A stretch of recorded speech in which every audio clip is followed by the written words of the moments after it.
فنانين ازيكم، اتمنى تكونوا بألف خير. النهارده هنتعلم شوية حاجات هتساعدنا ان احنا نتحسن في رسم الجاف. لازم عشان تتعلم ترسم بالجاف كويس تتحكم في ضغطة ايدك على القلم، لان الجاف ما بيتعدلش ما بيتمسحش.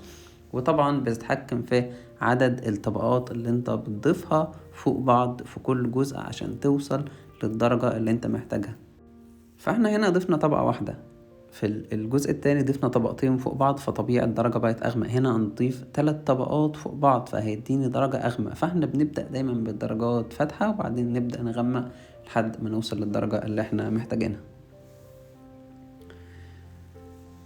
دول ال3 طرق بتوع التهشير اللي احنا بنستخدمهم في الجاف، هي طريقة الهاتشنج العادية والكروس هاتشنج والسيركلز أو الحلقات. وزي ما قلنا تتحكم في ضغط ايدك وتكرار الطبقات فوق بعض. فبالطريقتين دول ضغط ايدك وتكرار الطبقات هتوصل لأي درجة انت محتاجها. تاني حاجة لازم نتعلمها ان احنا نتعلم ازاي نسحب او ندرج التونات او الدرجات المختلفة دي مع بعض عشان ما يكونش بينها فواصل. وده اللي بنتعلمه في التمرين اللي احنا بنعمله دلوقتي، ان انت بتطلع اغمق درجة من القلم الجاف اللي معاك وتحاول تدرجها على التون او اللون الورقة اللي هو اللون الابيض من غير ما يكون فيه اي فواصل.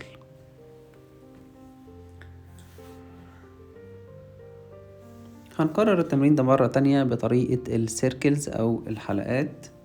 الاماكن الغامقة بنضغط على ايدنا شوية، بنكرر الطبقات لحد ما نوصل للدرجة الغامقة. الاماكن الوسط او الميد تونز بنخف ايدنا شوية ونقلل طبقات. الاماكن الفاتحة بنقلل طبقات خالص ونخف ايدنا على قد ما نقدر. عملنا الاوتلاين بقلم رصاص وجبنا قلم جاف. والنصيحة خلي معاك قلمين جاف، خلي واحد عود القلم ان هو يطلع الدرجات الغامقة بانك تضغط عليه قوي، وخلي قلم مخصص للاماكن الفاتحة، لان القلم بيتعود معاك مع الوقت. لو انت ضغطت عليه كذا مرة بتلاقيه بيطلع حبر بسهولة.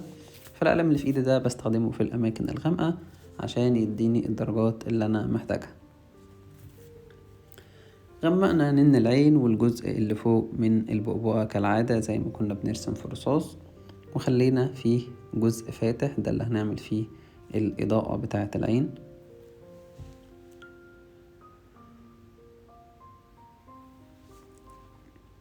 ونزلنا ظل للرموش في الجزء الفاتح ده. زي ما قلت لكم جبنا دلوقتي القلم الجاف التاني اللي هو مخصص للأماكن الفاتحة، عملنا بيه التظليل البسيط أوي اللي بيكون جوه العين.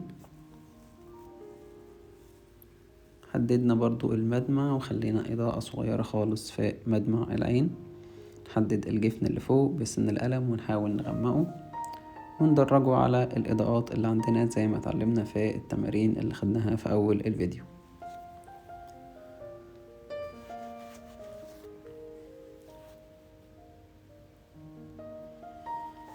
في البشرة محتاج ايدك تبقى خفيفة قوي وتعتمد على طريقة الطبقات، لان انت لو غمقت مش هينفع تعدل، مش هينفع تمسح.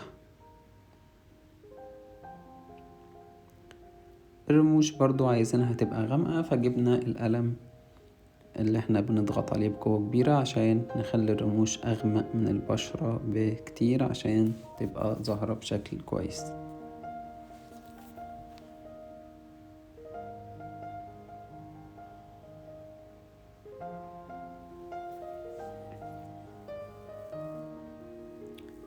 زي ما قلنا لازم ندرج الأجزاء الغامقة على أجزاء الإضاءة زي ما انتم شايفين، فبنستخدم القلم بشكل خفيف قوي عشان ما نغمقش البشرة كلها.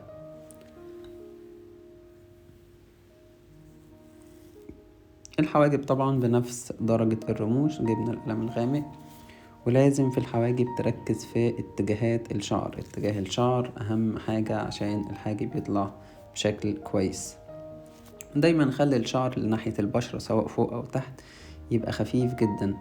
الشعر في الحواجب بيكون تقيل في النص، بس في آخر الحاجب من فوق من تحت بيبقى الشعر رفيع قوي.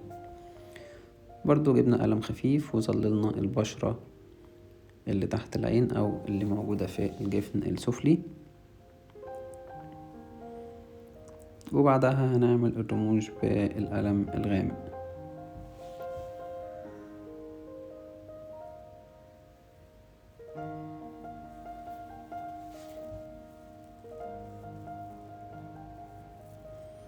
أهم حاجة في أي رسم من وجهة نظري هي أجزاء الإضاءة وأجزاء الظل. لو الحاجتين دول موجودين بشكل كويس ومتدرجين على بعض، شكل الرسمة بيبقى لطيف وواقعي، لأن ده اللي بيدي بروز للرسمة. وأتمنى تكونوا استفدتوا من الدرس، وأشوفكم إن شاء الله الدرس اللي جاي.